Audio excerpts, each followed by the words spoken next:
Welcome to this week's episode of 0 to a Million, brought to you by Unstack. I'm your host, Zach Rigo. Today I'm joined by Philip Rivers, founder and CEO of Tetra Marketing, a small yet mighty email agency that drives sales. Philip, thank you for joining me today. What's up, Zach? Thank you for having me, man. So you are obviously an email marketing expert today, working with D2C brands and helping them scale. But take me through your background before we jump into what you're doing today and the state of email marketing. Yeah, man, absolutely. So I've been in e-com since like before Shopify was even a thing. So this was like in 2001, like 5. I was selling t-shirts that coincided with the releases of Nikes on NikeTalk.com. And I was just transacting on PayPal, but I built a list that way. And then I just like fell in love with building an audience, communicating with them and selling.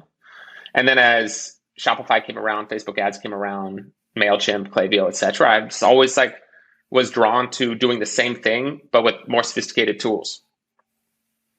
And then lo and behold, like now I think we live in the most fortunate time that there is to be on the internet and have an internet business. We can do so many things that even 10 years ago, I don't think very many of us could even fathom at the time. So about, when was this? 2012, one of my first e-com stores,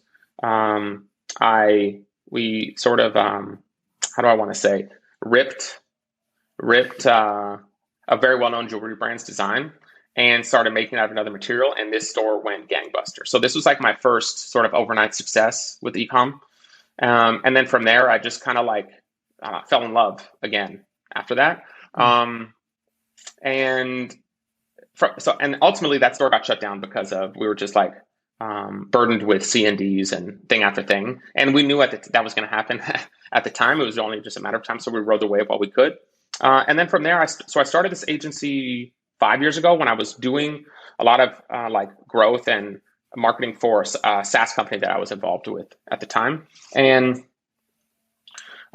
really, initially, dude, I was focusing on a bunch of different stuff: Facebook ads, web design, email. And I found really quickly that it was going to be very difficult to scale that business, being a jack of all trades, master of none. And I also hated web design and I hated Facebook ads. I hate Ads Manager more than anything in the world. So I clipped those services and just focused in on my zone of genius, which was email. At the time, SMS wasn't really a thing yet, and just focused on like really starting to build up my book of business, helping e-com stores grow, nurture, and monetize their audience in a more systematic fashion than they were doing before I was acquainted with them.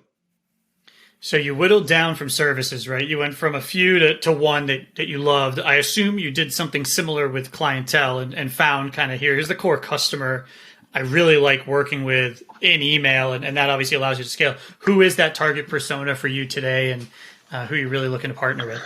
Well, so I think that by and large, like systemically throughout the market, people like under leverage or under index for how well email and SMS can perform for the business. So I'm really agnostic from a category perspective. Like the way that I look at email and SMS is it's a modality for us to communicate with humans that are ultimately, we want them to buy something. Insert whatever thing is. It could be in a shopping cart. It could be they buy something over the phone.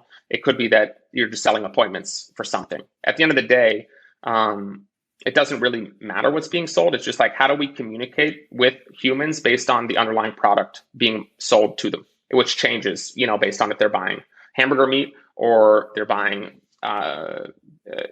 installation for air conditioning, right? So because I grew up in the e-com industry, like naturally, I just understand the levers very well. And so I tend to market to and work with e-commerce businesses overwhelmingly because I know it like the back of my hand. But anyone listening to this, even if they're not e-com, I think they can still get value from everything that we're going to talk about because we're just talking about how we communicate with people to get an action that we want. So I guess, but to answer your question, Zach, I would say really businesses that can start to get value from email and SMS, I would say on the low end, doing probably $300K a year in sales on the low end.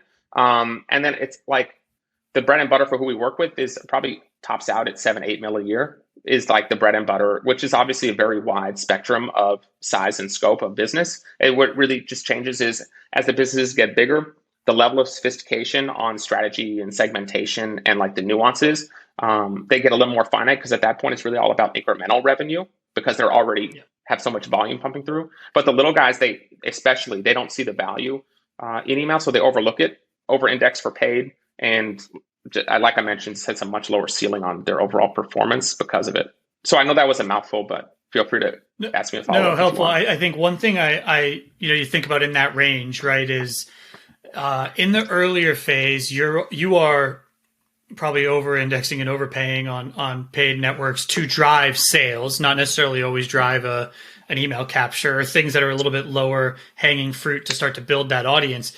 But you're also starting to identify who your core persona is. How much time do you spend with your clients early on defining personas or starting to segment their audience so that you can create, workflows that are a little bit more targeted? So I think it depends on like the underlying business and like how much data they have flowing through that we could actually take the time to do a lot of the persona related stuff.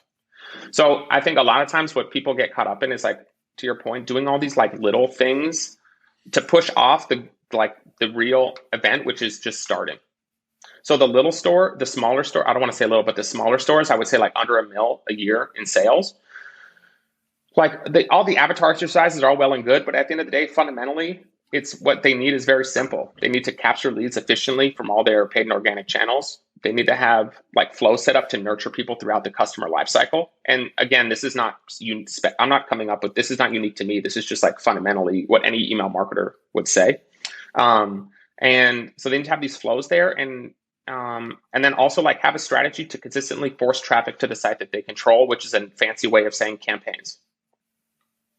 And so where the segmentation really comes into play is on the campaign side of things. But again, humans have a tendency to overcomplicate everything. So they overcomplicate, they don't do the thing. So I would say for most people that aren't getting it's like 30, 35, 40, 45% of their sales or whatever their desired outcome is from email, I wouldn't go super granular on segmenting perfect before you start. I would just like start. And at the outset, it's all about like the win for you, for internally for you, the business, whomever's doing this, because the consistency will breed the results ultimately, which provides the opportunity to then further segment, not segment first, if that makes sense.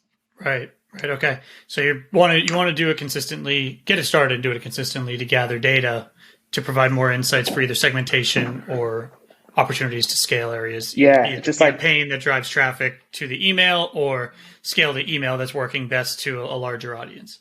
Yeah, and I think the one thing that holds people back the most with this channel in particular, email SMS, is trying to be perfect out of the gate. And I always say like great is the enemy of good enough.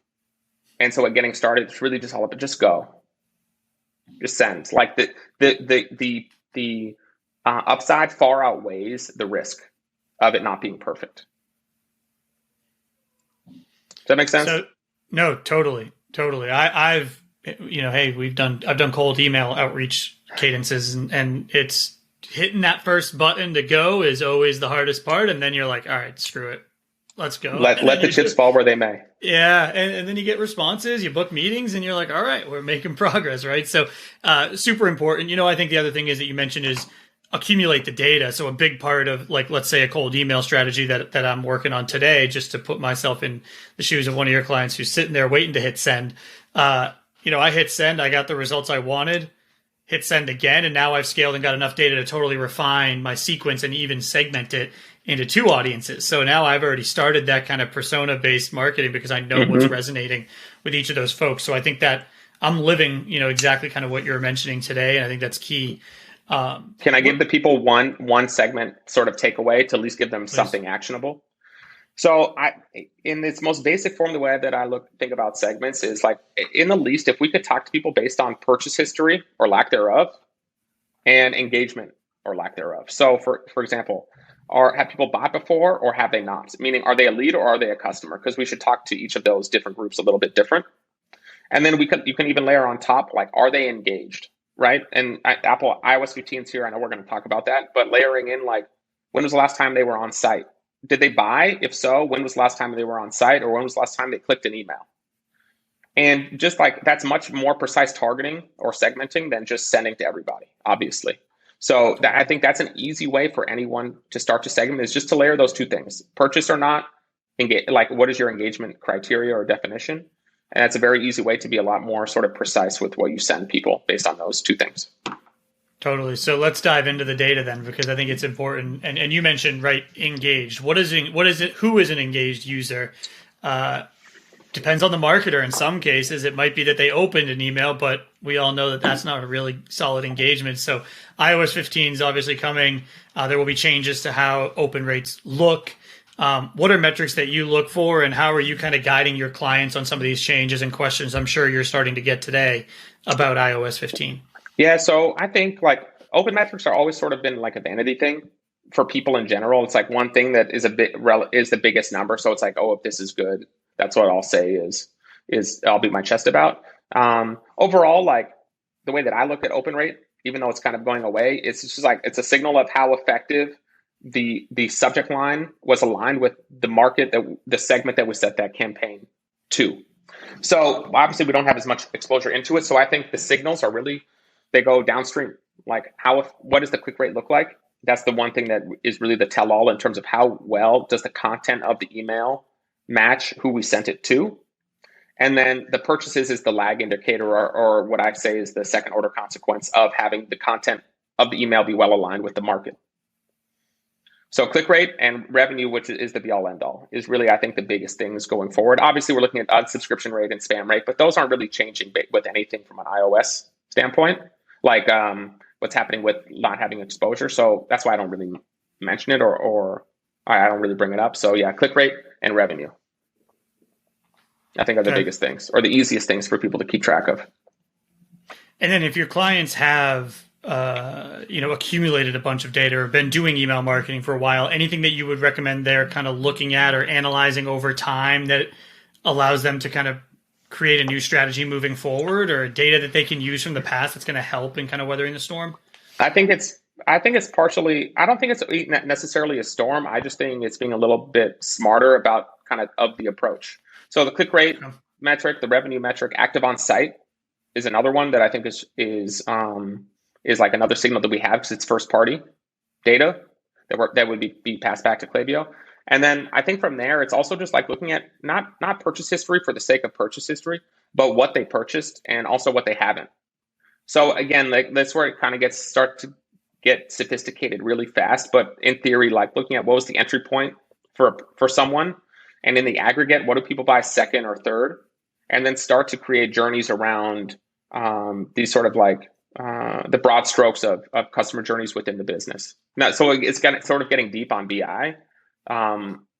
But again, it's too advanced for most. That's why I say just like keep it simple, and consistency is your best friend. Just like look at the click rate and look at the lag indicator of revenue. And if those are within KPI, then just keep going. Is that helpful? No, totally. Totally. And I think that's, something we've heard, and this, this will come out right after an episode where we talk about the iOS 14 releases, and we talk about Facebook and how do you weather the storm there. And a lot of it was very much hey, Facebook's algorithms got to readjust based on the indicators it has. So you should let it run. You should accumulate data. You should try to stick within the KPIs that are leading indicators of success. And I think that somewhat holds true here as well. It's like you got to have a level of confidence in what you've built and continue to work through it. And then obviously focus on the metrics that are most important. Obviously, in this case, revenue is always the most important. So I think that's helpful and actually mirrors the changes we've already worked through on Facebook. Yeah, absolutely, man. I just think that overall with the iOS 15 stuff, I know we'll get into it a little bit. I think my message to the audience is like, it's just a new constraint that we have that we can't control. So how do we adapt? I equate a lot to like, playing sports, especially baseball, because I grew up playing it. But it's like if you're in the infield, you don't know where the ball's going to bounce, and you just have to be in ready position. Sometimes you'll knock it down and get the guy out. Sometimes it'll squirt past your legs, and it's kind of just the nature of the game. So Apple's done this to Facebook before, or all of us as Facebook advertisers, but we didn't throw in the towel and say we're not advertising on Facebook anymore. It's like there's new constraints or a new world in which we have to operate, and I need to figure it out. And I think the same is true for sort of email now with iOS 15 coming down the pipe. Yeah, and I think it's gonna continue to happen, regardless, right? Whether it's email today or whatever it may be next, right? They're going to continue to kind of lock this stuff down. So Finding the metric that you want to target is key, and obviously consistency is Yeah. key, and then own channels is key. So you mentioned first party analytics and using site visitors or site visits as a metric. Talk me through how you've advised or how often you even see those smaller merchants leveraging that, because I've not heard that yet.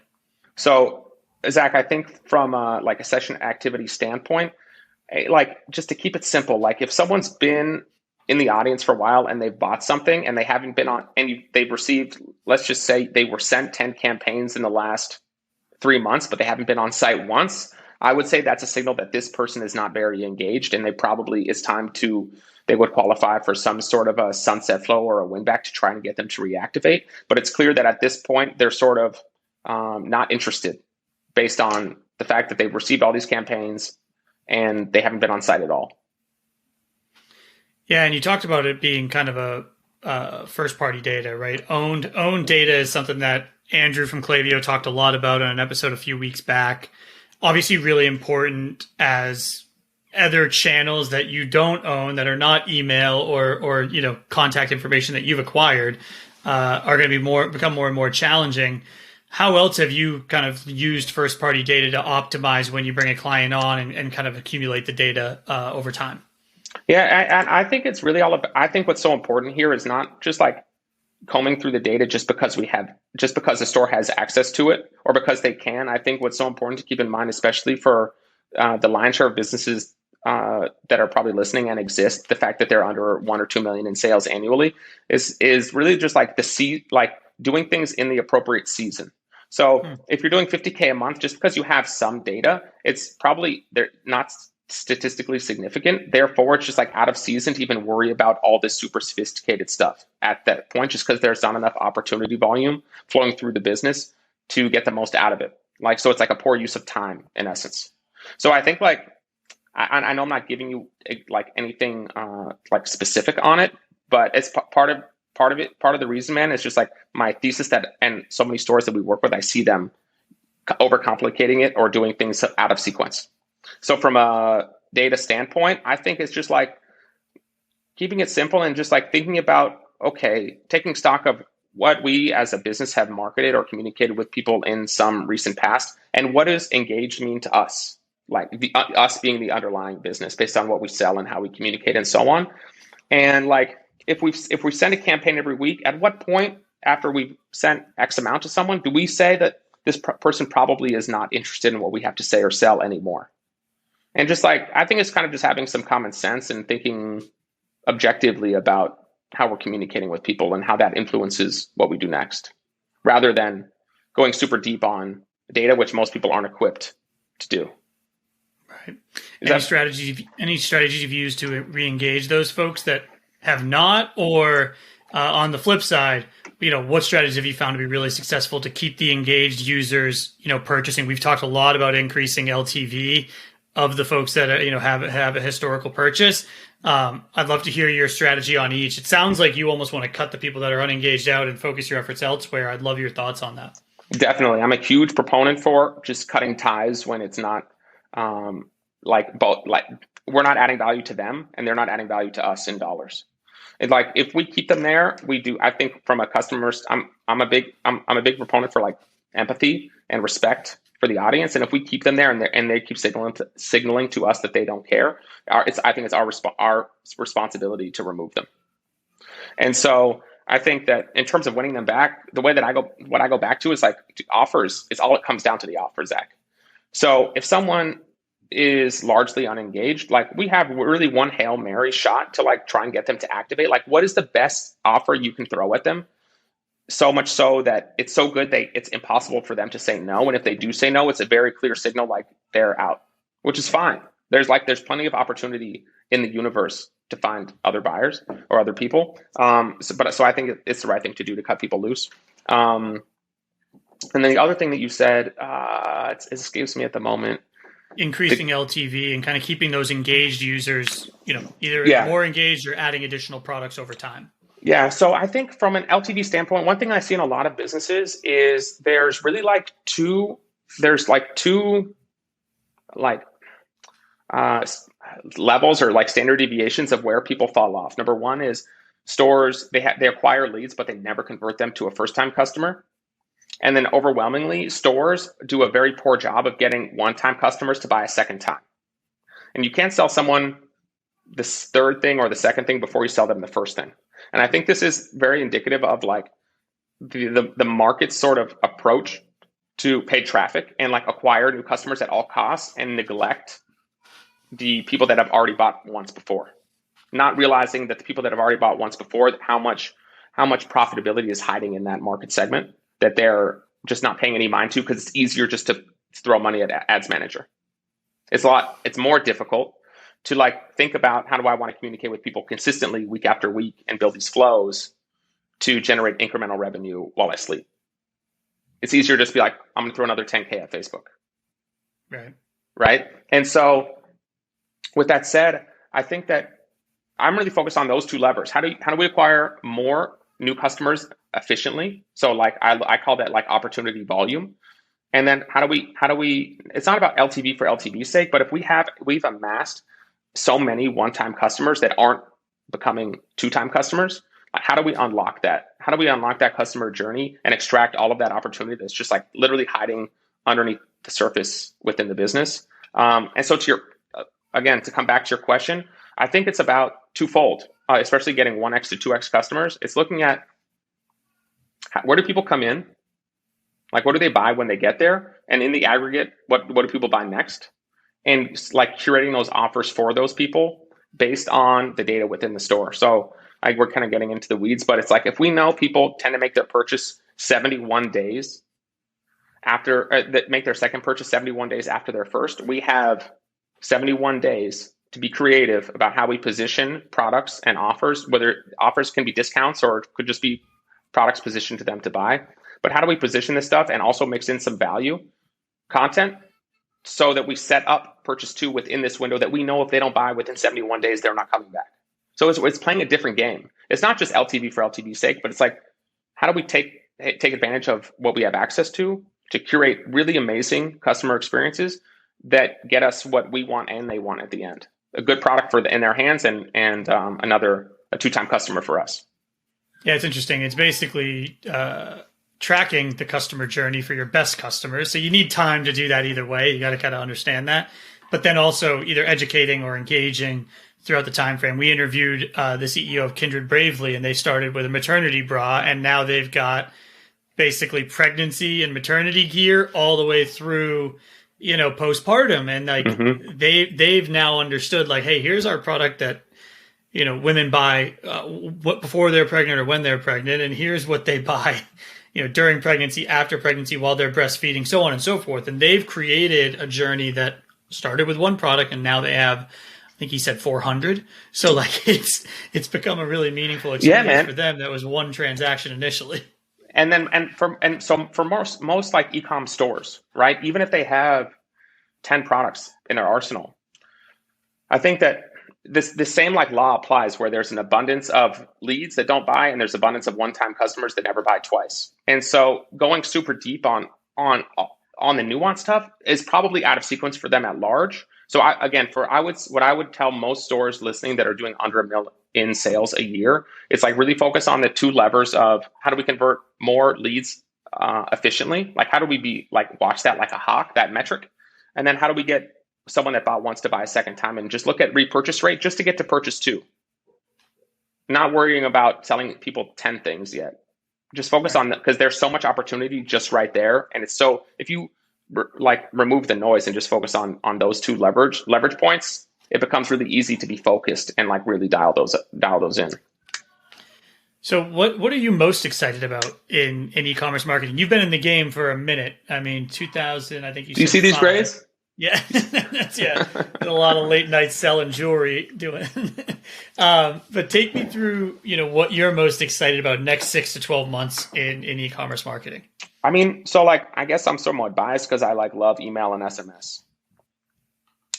And I feel like with what's been happening with Facebook now with iOS15 and performance is volatile, it's inconsistent, etc. I guess what I'm particularly excited about is I think overall, the market, people that are running e-com stores or businesses at large that are advertising on Facebook are starting to wise up to be like, holy smokes, I can't bank on ads for everything. It's too volatile. I have no control. CPMs are going up, CPAs going up across the board. So it's like, now what can I do to sort of mitigate risk or diversify and have more control over my traffic and sales? And so I guess I'm selfishly excited and optimistic that people are starting to wake up a little bit and like revisit email and SMS so they have more control, because there's really nowhere else to get the benefits that it provides. So Yeah, I guess owned, owned. I'm owned excited about marketing people. channels are huge. I'm excited about people waking up, and then like has nothing to do with email or SMS, but like for the past month I've just been on TikTok, not posting, just consuming. And I used to talk the most smack about that app when everyone was doing the dances, but now I'm on there and it's just like the smooth. I just can't get off this thing. Same. So I'm super high on TikTok. I don't know, as like a consumer of videos, I love TikTok right now. Have you made a purchase on TikTok though? I have not. Me neither. But I don't buy stuff either. So I think I'm a bad example. There's got to be something. No, I buy a lot. I've been swayed by a couple Instagram ads. TikTok, I haven't really engaged with the ads at all. It's interesting. I find that the influencer content is much more engaging than the actual like in feed ads. So I think that's a place where I could see us playing. Even we're looking at influencers to partner with, but it's been interesting just to see how I've engaged with it or how my wife's engaged with it, as opposed to how we've engaged with Instagram ads or Facebook ads over the years. Yeah, I think the brands that I've seen do TikTok ads well, like the ad is so native to TikTok, I don't even know it's an ad unless I look and I see the sponsored tag. So I think that's pretty cool. I'm also super high on Twitter. Like I've like recently refound Twitter like 3 or 4 months ago. And I think like that's my favorite platform to like actually spend time on and get something out of. Yeah, and it's still the only place you can go to get a laugh. I feel like. Seriously. Like I don't know, TikTok. Geez, I went down. This is a horrible story, the Gabby Petito story, but I found there was a TikTok that came on my feed where they were doing like a deep dive into all the Reddit threads and all. It's like, man, TikTok used to be just dances, and I love that it's pivoted from that. But now it's, you get into all this other content. It starts to change the game pretty drastically. And I think, looking back at Vine, like Vine had some of the best 7-second comedians you'll ever see in your life. Yeah. Just create like the best content creators of all time creating these videos. Like I do miss that little like comedy outlet. It's hard to find those in the depths of TikTok. It really is. Overall on Twitter though. Yeah, overall, I love both of those products a lot right now. All right, Phil. So we know you're excited about email and SMS coming back to the forefront. That's due to the changes in iOS 14. Obviously, you mentioned owned channels are going to be really powerful because folks are seeing rising CPMs, rising CPAs on Facebook. iOS 15 coming soon. Want you to give us a little bit of your thoughts on the changes coming with iOS 15 and obviously a brief description of what those changes are. Yeah, man. Great question, Zach. So I think that iOS 15, what's happening now is like Apple is pretty much masking email addresses and marking every email sent to someone that uses Mac Mail and an @Mac or @.me address open. So we're essentially like just losing clarity into the vanity metric that we talked about earlier of open rates. So at the end of the day, I don't think it's that big of a deal. There's things that we can do to like segment out people with Gmail addresses to try and get sort of like a true open rate on a campaign. That's one sort of roundabout way to get some clarity and have some inference of how did the Mac Mail addresses perform. But I think overall for most businesses, it's like kind of getting a little bit, I don't think it matters that much for most. It's like we're losing visibility to this one metric. Okay, where do we focus our efforts now? Going back to Zach, click rate and purchase.